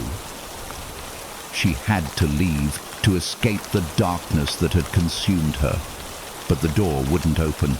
It was locked from the outside, and she could feel something pressing against her, something that was no longer just in her mind. The walls of the cottage began to close in around her, the whispers now deafening. She could see them, figures, tall and cloaked, standing just beyond the door. The uninvited guests had arrived. And as they reached for her, their cold fingers brushing against her skin, Catherine realized with horror that she was no longer just a visitor in Willow's Edge. She was part of it now. Story. The unheard lullaby. The town of Winterbrook was known for its quiet, serene atmosphere, nestled between rolling hills and dense woods. Its streets were lined with cobblestone, and the buildings were a blend of old stone and timber, each with a history that stretched back centuries. It was a place where time seemed to stand still, a village untouched by the chaos of the outside world. But beneath the town's peaceful exterior, there were stories that had been passed down from one generation to the next, whispered in hushed tones after the sun had set. One such story was the tale of the old orphanage, located at the edge of Winterbrook, just beyond the forest. The orphanage had stood there for as long as anyone could remember, its stone walls weathered and worn by years of neglect. For decades it had been home to children who had lost their families, abandoned and forgotten by society. But the orphanage had closed many years ago, leaving only its crumbling walls and empty rooms behind. Some of the townspeople spoke of strange occurrences at the orphanage. Lights flickering in the windows late at night, faint sounds of children's laughter echoing in the halls, even though no one had lived there for years. The most unsettling part of the story, however, was the lullaby. It was said that every night, if you were close enough, you could hear it, a soft, haunting melody drifting through the air, carried by the wind. The lullaby had once been sung by the orphanage matron, an old woman who had cared for the children. She had passed away years ago, but it was believed that her spirit still lingered in the orphanage, singing the lullaby to the children who had never left. Alice Walker had grown up in Winterbrook, but she had never heard the lullaby. She had left the town as a young woman, seeking a life in the city, away from the isolation and the strange stories of her childhood. But when her mother fell ill, Alice had returned to Winterbrook to care for her, bringing with her the weight of years spent trying to escape the past. It was on her second night back in Winterbrook, as she sat alone in the living room of her childhood home, that she first heard it, the lullaby. At first, she thought it was a trick of the wind, the notes drifting from a nearby radio, or perhaps from a neighbor's home. But as the minutes passed, the melody grew clearer, more distinct. It was soft, almost delicate, but it carried a sense of sorrow, a sadness that seemed to seep into the very walls of her house. Curiosity gnawed at Alice, and she stood up, her heart racing as the lullaby seemed to pull her toward it. She walked to the window, pushing the curtains aside to peer out into the night. The town was quiet, the streets bathed in moonlight, but the lullaby was louder now, as if it were coming from the woods, from the direction of the orphanage. A chill ran down Alice's spine. The stories she had heard as a child flooded her mind. The orphanage, the matron, the children who never left, and the lullaby that had haunted the town for years. She had to know more. She couldn't resist. Without thinking, Alice grabbed her coat and headed out into the cold night. The streets were empty, the air thick with fog, as she made her way toward the edge of town, toward the orphanage. The lullaby grew louder with each step, its haunting melody filling the night air, and Alice could feel it deep in her chest, a sensation she couldn't quite explain. As she reached the edge of the forest, she stopped. The orphanage loomed ahead, its silhouette barely visible through the mist. It was as if the building itself was alive, watching her approach. The windows were dark, but Alice could swear she saw a flicker of light inside, as though someone or something was still there, moving behind the glass. The lullaby was almost deafening now, filling the air around her, echoing through the trees. Alice's heart raced, her breath coming in shallow gasps as she stepped forward, drawn by the melody. The gate to the orphanage was ajar, and she pushed it open, the rusty hinges creaking in protest. She entered the yard, the ground soft beneath her feet, and approached the front door. It was slightly open, just enough for her to slip inside. She hesitated for a moment, but the lullaby seemed to beckon her, pulling her forward. The inside of the orphanage was as she remembered it from her childhood, cold, dark, and abandoned. The air smelled musty, and dust covered everything, as if no one had stepped foot in the building for years. The walls were lined with old portraits of the children who had once lived there, their faces pale and lifeless in the faded frames. But it was the sound of the lullaby that dominated the space, swirling around her like a living thing. The melody seemed to come from everywhere and nowhere, filling the empty rooms with an eerie, otherworldly presence.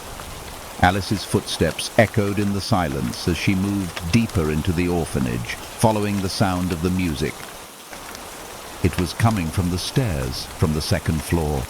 She hesitated, her heart pounding in her chest, but she couldn't stop herself. The lullaby had a hold on her, drawing her upwards step by step. At the top of the stairs, she turned down the hallway and found herself in front of a door, the door to the old nursery. The door was cracked open, and through the gap, Alice could see a faint light glowing from within. She pushed the door open slowly, her breath catching in her throat. The room was small, the walls covered in peeling wallpaper and faded murals of smiling children. But it was the crib in the center of the room that caught her attention. The crib was empty, but a faint ethereal light surrounded it, as if something was still lingering there. And then she saw it. The figure of an old woman sitting in a rocking chair beside the crib, her face obscured by shadows. The lullaby was coming from her, the woman's lips moving soundlessly as she rocked back and forth, her hands clasped tightly in her lap. Alice's heart stopped. The figure was too real, too vivid to be a mere illusion. She opened her mouth to speak, but no words came. The air in the room grew colder, and the whispers, which had been mere whispers before, were now a chorus of voices calling her name. "Help us," the voices whispered. "Help us, and we will let you go." Alice stepped back, her pulse pounding in her ears. The figure in the rocking chair moved slowly, its head turning to face her. The face was pale, hollow, and twisted, its eyes black as coal, staring into her soul. "You should never have come," the figure said, its voice a soft, rasping whisper. Before Alice could react, the door slammed shut behind her, and the room was plunged into darkness.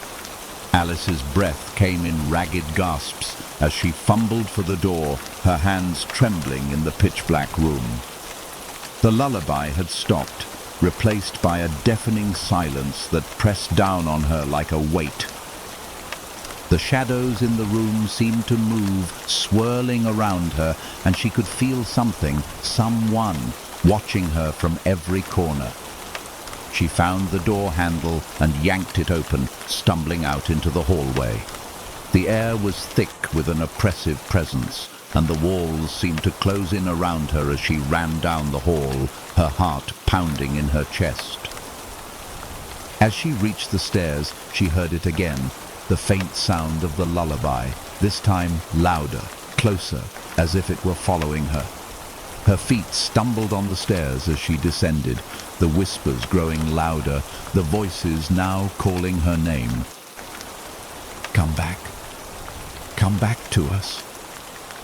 Alice reached the front door of the orphanage, her hand gripping the cold doorknob, but the door wouldn't open. The whispers grew frantic now, their voices a chorus of pleading, of desperation. "Help us!" they cried. "We're waiting!" Alice's mind was racing, her thoughts tumbling over each other as she desperately tried to understand what was happening. The figure, the woman in the rocking chair, had been waiting for her, waiting for someone to listen to the whispers. But why her? Why now? The door creaked, and Alice pulled it open, bursting out into the night air. The whispers followed her, lingering in her ears like a faint memory. She turned to look back at the orphanage, but it was gone. The building had vanished, leaving only the dense fog and the whispering voices behind. The lullaby, however, lingered, a soft, mournful melody that seemed to follow her as she ran through the fog, her breath coming in gasps. The forest loomed ahead, dark and threatening, but Alice didn't stop. She couldn't stop. The whispers grew louder, but now they seemed distant, fading into the wind as Alice fled from the cursed orphanage, from the ghosts that had called to her. She would never forget the lullaby. It would haunt her forever.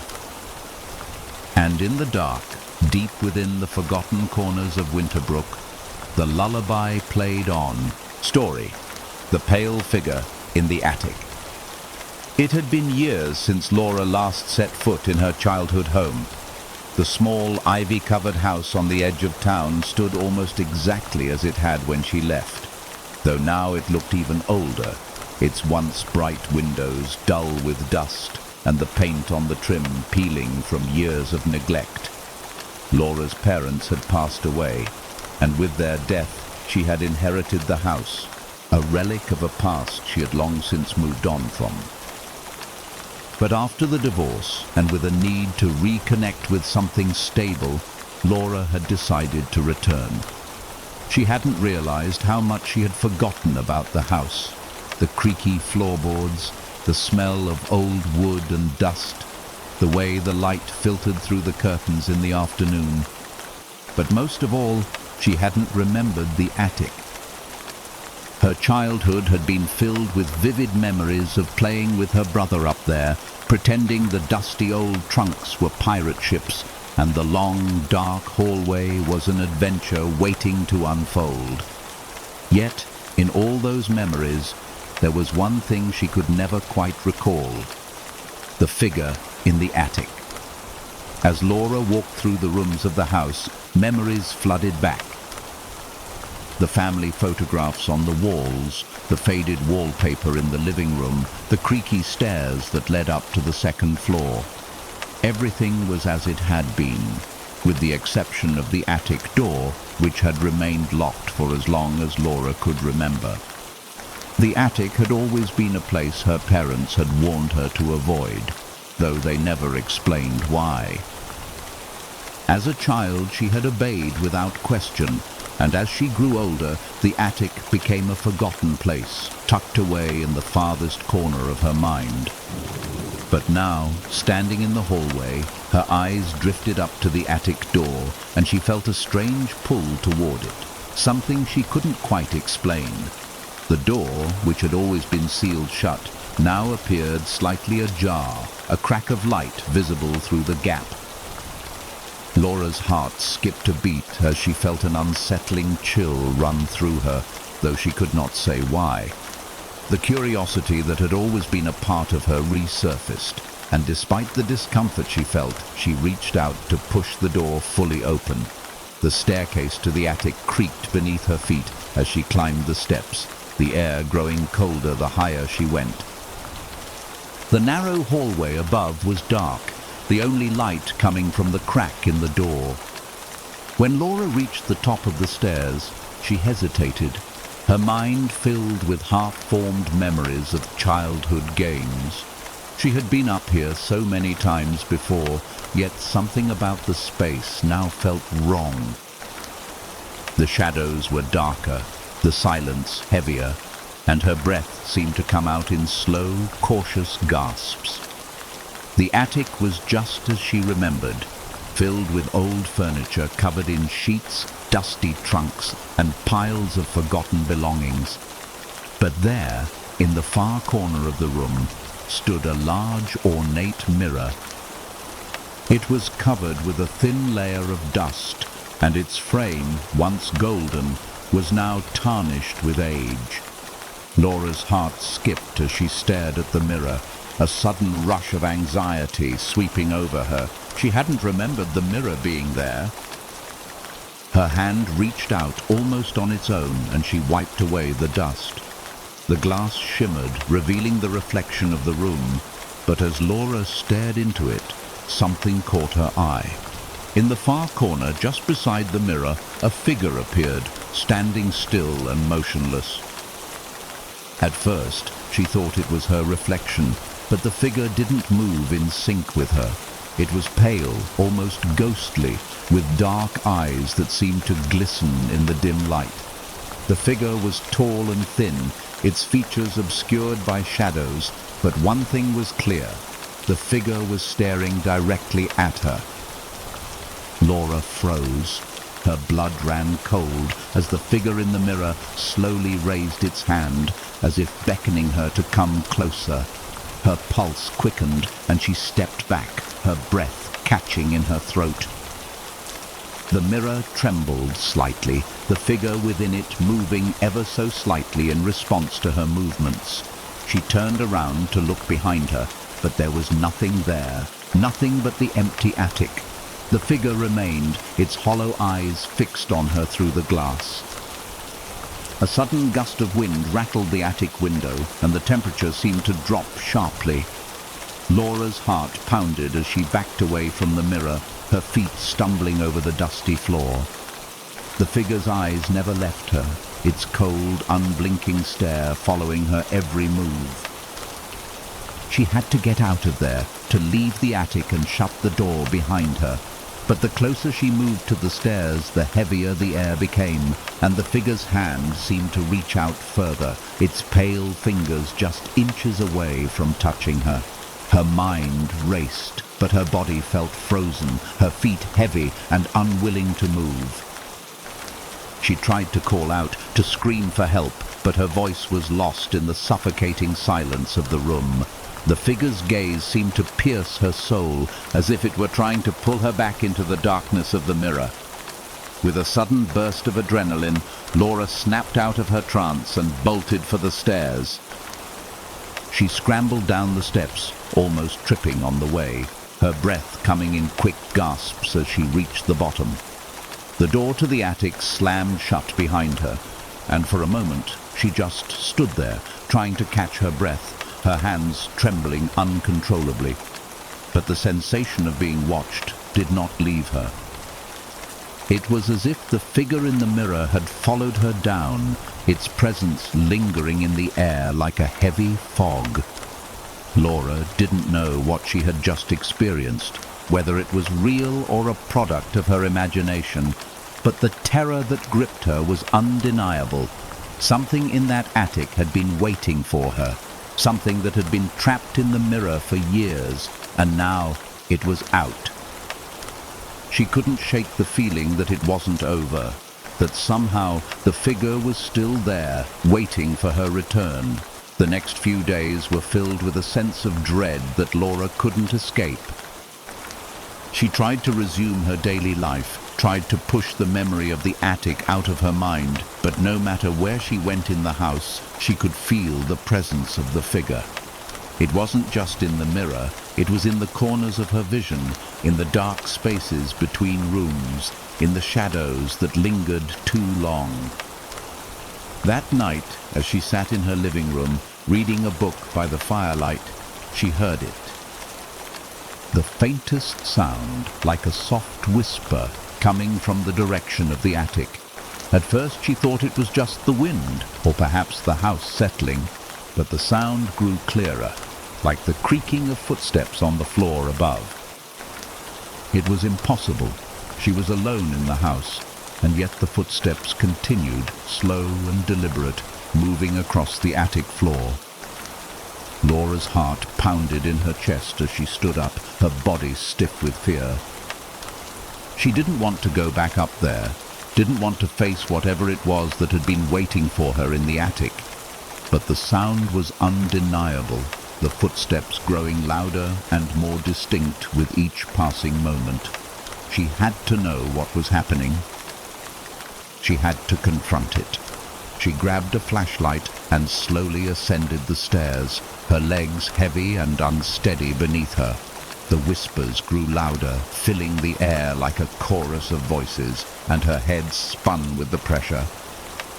As she reached the top of the stairs, she hesitated for a moment, her hand resting on the door to the attic.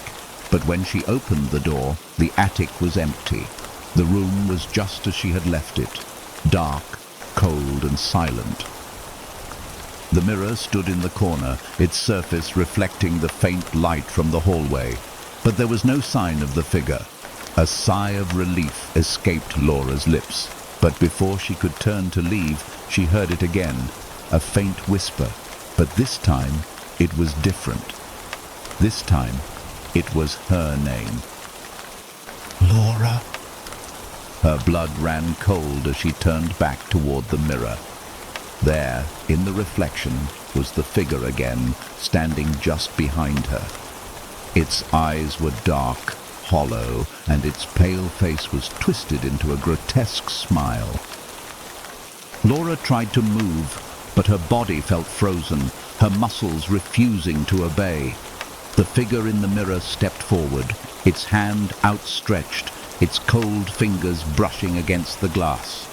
As it reached for her, Laura could feel the temperature drop, the air growing heavier and thicker, as if the mirror was pulling her in. The whispers rose to a deafening volume, now filling her mind, their voices merging into a single sinister chant. "You belong to us." Suddenly the figure lunged at her, its hand piercing through the glass like it was made of smoke. Laura screamed, stumbling backward, but the figure's grip was unyielding, its cold fingers wrapping around her wrist. It pulled her toward the mirror, and as she struggled to break free, the world around her began to blur, the edges of reality fading into darkness. For one last fleeting moment, she saw the attic before everything went black. When Laura awoke, she was no longer in her home. The walls around her were cold and unfamiliar, and the air was thick with the smell of decay. The mirror was gone, but the figure remained, its presence suffocating her as it stared at her from the shadows. And then she heard the whisper again, this time closer than ever. "You're home now. Story. The Black Waters of Forsaken Lake." The village of Eldermore had always been a place of quiet mysteries, nestled deep within the hills and shrouded in fog. The winding roads leading to the village were rarely traveled, and the trees that lined them were ancient, their roots burrowing deep into the earth like forgotten secrets.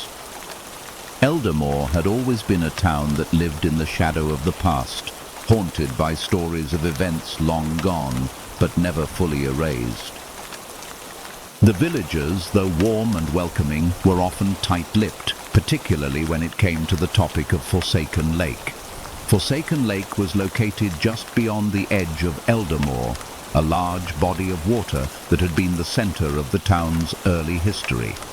According to the oldest stories, it had once been a place of prosperity. The villagers had used the lake for fishing, trade, and even recreation. But all of that changed many years ago when a terrible tragedy struck. On one fateful night, a group of villagers, including children, went to the lake for a gathering, and they never returned. What followed was a massive search, but the lake had swallowed them whole, and no bodies were ever found. Since then, Forsaken Lake had been regarded with fear and reverence. The water, which had once been clear and inviting, had turned dark, almost black. Those brave enough to go near it spoke of an overwhelming feeling of being watched, of hearing strange sounds coming from beneath the surface, soft whispers, faint voices, and the unmistakable sound of something large moving under the water. The lake had earned its name, and the people of Eldermore stayed away. But of course, there were always those who could not resist. James Turner, a young writer from the city, was one such person. He had come to Eldermore with the intention of writing a book about small towns and their eerie histories. When he had heard the story of Forsaken Lake, it immediately caught his attention. There was something about the way the locals avoided the subject, the way their faces grew pale when the topic came up, that intrigued him. He knew there was a story to be uncovered here, something beyond the whispers and the myths. James rented a small cottage on the edge of the village, close to the lake. He spent his days exploring the town, speaking with the villagers and collecting fragments of the past. But no matter how hard he tried, he could not learn more about the lake. Every time he asked, people would politely change the subject, or they would warn him to stay away from it. It wasn't until he met Eliza that he learned the truth. Eliza was a young woman who had grown up in Eldermore, and though she had moved away for many years, she had recently returned to care for her elderly grandmother. One evening, after James had spent another fruitless day trying to learn about the lake, he met Eliza in the local pub. They struck up a conversation, and before long, James found himself sharing his fascination with Forsaken Lake. "You want to know about the lake, don't you?" Eliza said, her voice barely above a whisper. "Everyone does." "But the lake isn't something you can understand. It's not just a body of water. It's a place of things better left undisturbed." James raised an eyebrow. "What do you mean? Surely there must be more to the story." Eliza hesitated, glancing around the pub as if making sure no one was listening. "The truth is, the lake has changed. It's no longer just a lake. It's a doorway to something else. My grandmother, she told me stories of the things that live beneath the surface. She said that the lake calls to those who are sensitive, those who can hear its whispers, and once it calls you, it doesn't let go." James was skeptical, but intrigued. "What kind of things?" Eliza took a deep breath, her eyes growing distant as she spoke. "I don't know exactly. My grandmother said that the lake was once a sacred place. There were rituals performed there, old ceremonies to appease something that lived beneath the waters. But over time, those rituals stopped, people forgot, and that's when the darkness began to seep into the lake." James leaned forward, sensing that Eliza was about to share something important. "What happened to the people who disappeared?" Eliza's expression darkened. "They were taken. The lake claimed them, one by one. And once it takes you, it doesn't just take your body, it takes your soul. The voices you hear from the lake, they're the ones who never left. They're trapped, calling out, waiting for someone to answer." James shivered, unsure if he was more frightened by Eliza's words or by the quiet conviction in her voice. "So, what are you saying?" "That the lake is alive?" Eliza nodded slowly, her eyes flickering toward the door. "It's not just water, James. It's a force. And it's been waiting. You can feel it, can't you? The pull of it. The way it draws you in, even when you know you shouldn't go near it. That's how it starts." James felt a chill run down his spine. He had come to Eldermore seeking a story, but what he was hearing now felt like something much darker than a simple tale. It was real. The lake wasn't just a place, it was a living entity, waiting, watching, and perhaps hunting. That night, after Eliza's warning, James could not shake the feeling of being watched. As he lay in bed, the sound of water lapping against the shore filled the air, as if the lake itself was breathing, waiting for him. He had to go there. He had to see it for himself. His curiosity was insatiable. The next morning, he set out toward Forsaken Lake, determined to get closer. The weather was overcast, the sky heavy with clouds, and a thick mist had begun to settle over the town. The walk to the lake was short, but eerie. The trees on either side of the path seemed to lean inward, their gnarled branches forming a canopy that blocked out the sunlight. The air was damp and cold, and the further James walked, the more the sense of unease grew. When he reached the edge of the lake, he stopped and stared out at the still, black waters. The surface was smooth as glass, but beneath it, James swore he saw something moving, a ripple, too faint to be a fish, too deliberate to be the wind. His heart raced as he stepped closer, drawn in by the mysterious depths. The whispers began, soft at first, barely audible, but then louder, clearer. voices calling to him from the lake. "Come closer!" James froze, his feet rooted to the spot as the voices echoed in his mind. The lake seemed to hum with a strange energy, as if it were alive. And then, as the mist thickened around him, he saw it. A figure, barely visible, rising from the water, its features blurred and indistinct. It was tall, humanoid, with long limbs and a hollow, formless face. The figure moved toward him with unnatural speed, its body rising from the water like smoke. James took a step back, but his legs felt heavy, as though the earth itself was holding him in place. The whispers grew louder, more frantic. "You are ours now." And then, just as quickly as it had appeared, the figure vanished, sinking back into the black waters. The voices stopped, and the lake was still again. But James knew in that moment that he had crossed a line. He had answered the call, and now he was part of the lake's curse. Suddenly, the ground beneath his feet gave way, and he tumbled forward, falling into the water. The lake closed around him like a cold, suffocating embrace. As he sank into the depths, the voices returned, louder than ever, and he realized with horror that he had not been the first to hear them. He would not be the last.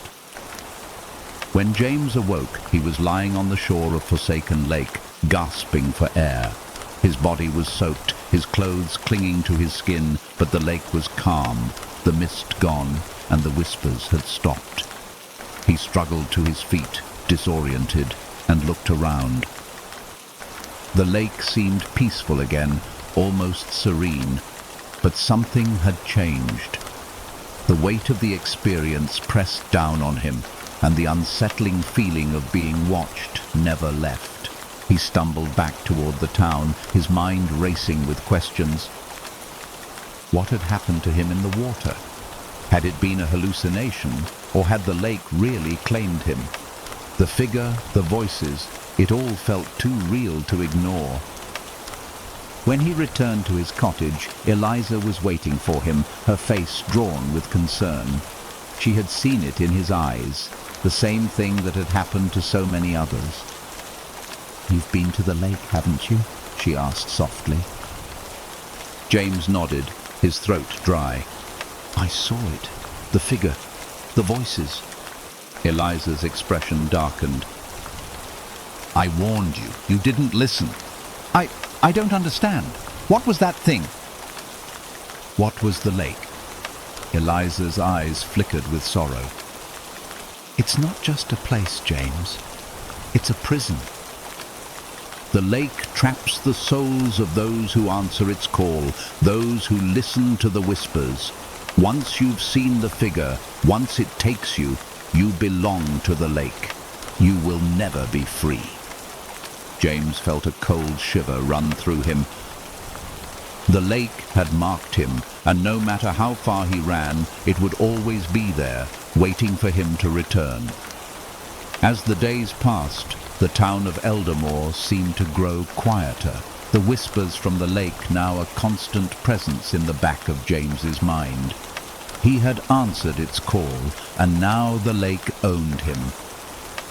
One night, as he sat alone in his cottage, the whispers returned, louder this time, echoing in his thoughts. "Come back to us." He looked out the window, and in the distance he saw the dark, formless figure rising from the water again, its hollow eyes staring back at him. And he knew then, with a certainty that chilled him to the bone, that there was no escaping the black waters of Forsaken Lake. Story: The Mark of the Sinister Eyes. The town of Darnham was nestled in the shadow of a great mountain, surrounded by dense forests that stretched for miles. It was a place few knew about, hidden away from the rest of the world by winding roads and thick fog that often rolled in from the hills. The locals were a reserved lot, their lives centered around the rhythms of the seasons, the deep forests, and the rumors that swirled like the fog around the town. Among the many legends that haunted Darnham, there was one that terrified the residents more than any other, the legend of the sinister eyes. The story went back centuries to the very founding of the town, when settlers arrived at Darnham looking to build a new life. At first, the land seemed perfect. Fertile soil, abundant forests, and a clear stream running through the valley. But it didn't take long for the settlers to realize that something was wrong with the land. There were strange occurrences, livestock disappearing, crops withering overnight, and an oppressive sense of being watched, even when no one was around. It wasn't until a group of settlers ventured deep into the forest, seeking to find the source of these disturbances, that they stumbled upon an ancient ruin. Hidden beneath the canopy of trees was an old stone structure, covered in moss and vines, its walls etched with symbols that seemed to pulse with dark energy. The settlers, driven by greed and curiosity, desecrated the ruin, believing it to be an abandoned shrine from a forgotten time. That night, a storm raged over the valley, and when the settlers returned to their camp, they were not alone. The creatures that emerged from the forest had eyes, great, wide, and all-seeing. They were humanoid, but twisted, their bodies gaunt and their skin dark as coal. The eyes were the most terrifying part, black as midnight, yet gleaming with an unnatural intelligence. The creatures, known to the villagers as the Watchers, had come to punish the settlers for disturbing their sacred ground. The settlers fled, but one man, desperate to escape, attempted to make a deal with the creatures. He offered his soul in exchange for his life, and the Watchers, intrigued by his courage, agreed. As a mark of their pact, they placed a symbol on his chest, 2 eyes, forever burned into his flesh. The man was granted life, but the Watchers had cursed him.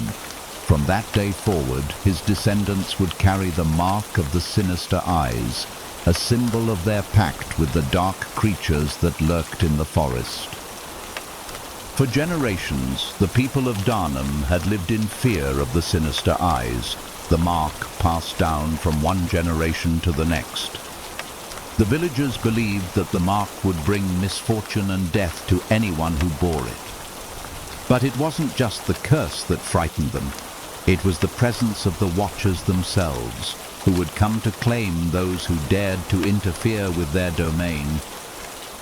As the years passed, the people of Darnham tried to forget the old stories, hoping the Watchers would never return. But deep in the forests, the eyes of the Watchers were always watching. Lydia Grayson had grown up in Darnham, and like everyone else, she had heard the stories of the sinister eyes.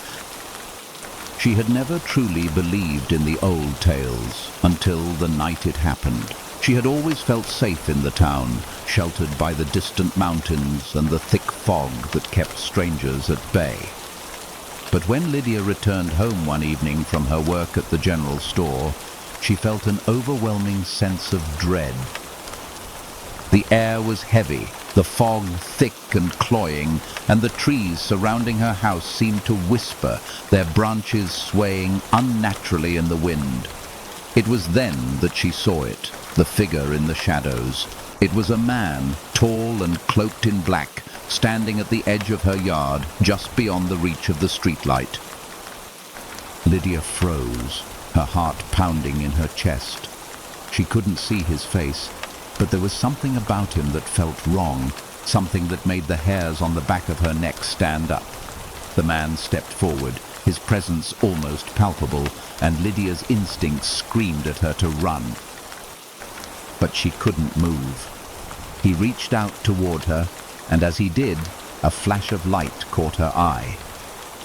In the dim glow of the street lamp, she saw it, a symbol glowing faintly, just beneath the fabric of his cloak.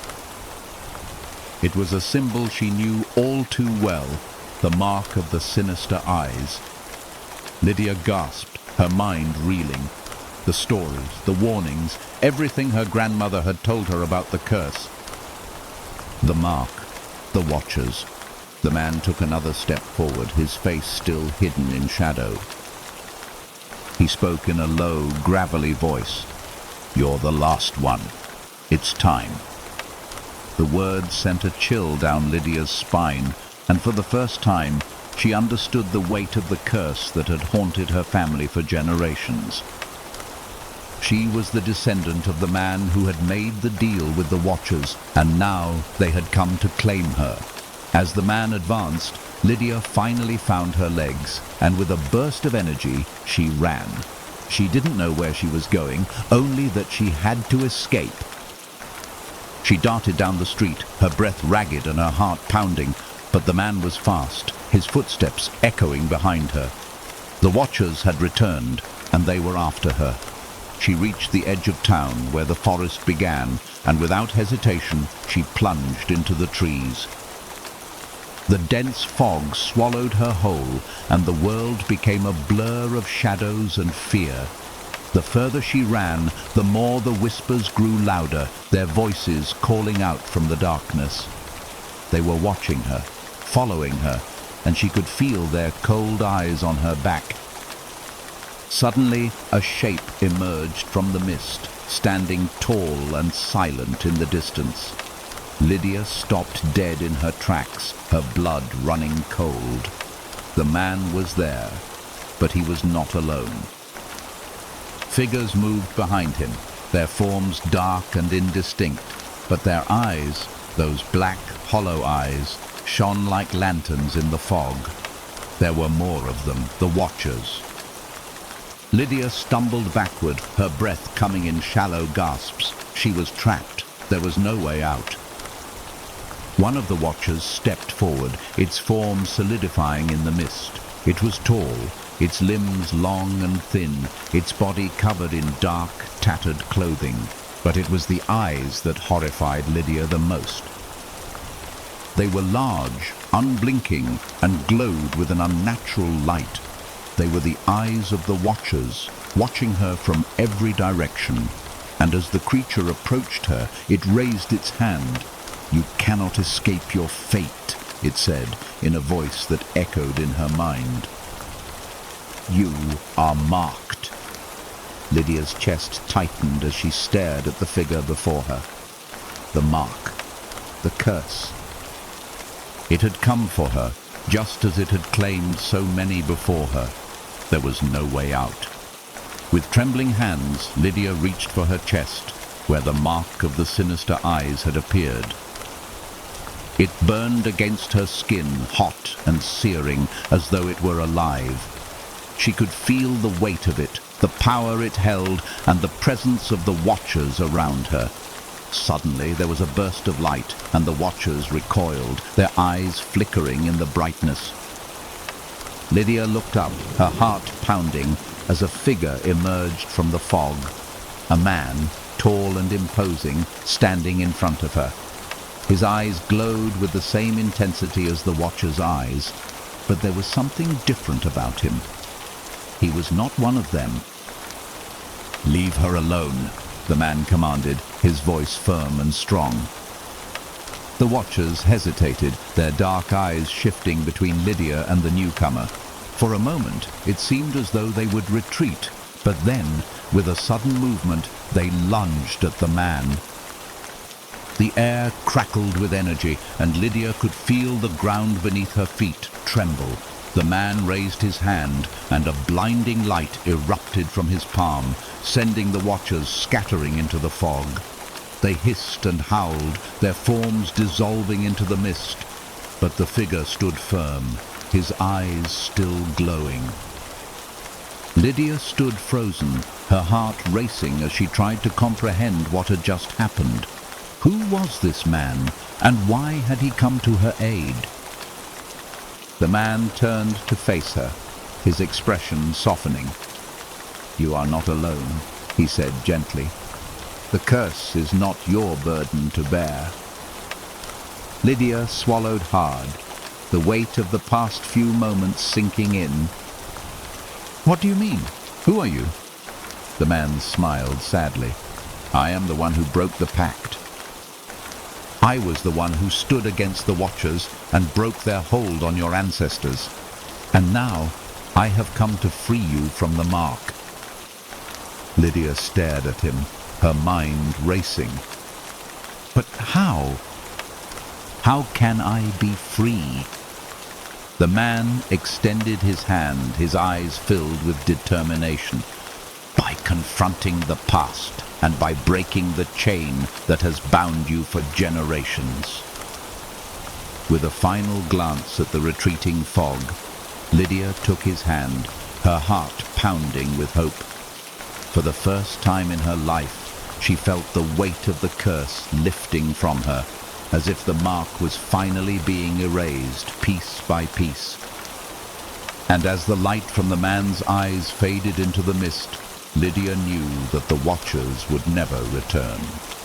The curse had been broken. The mark of the sinister eyes had been erased.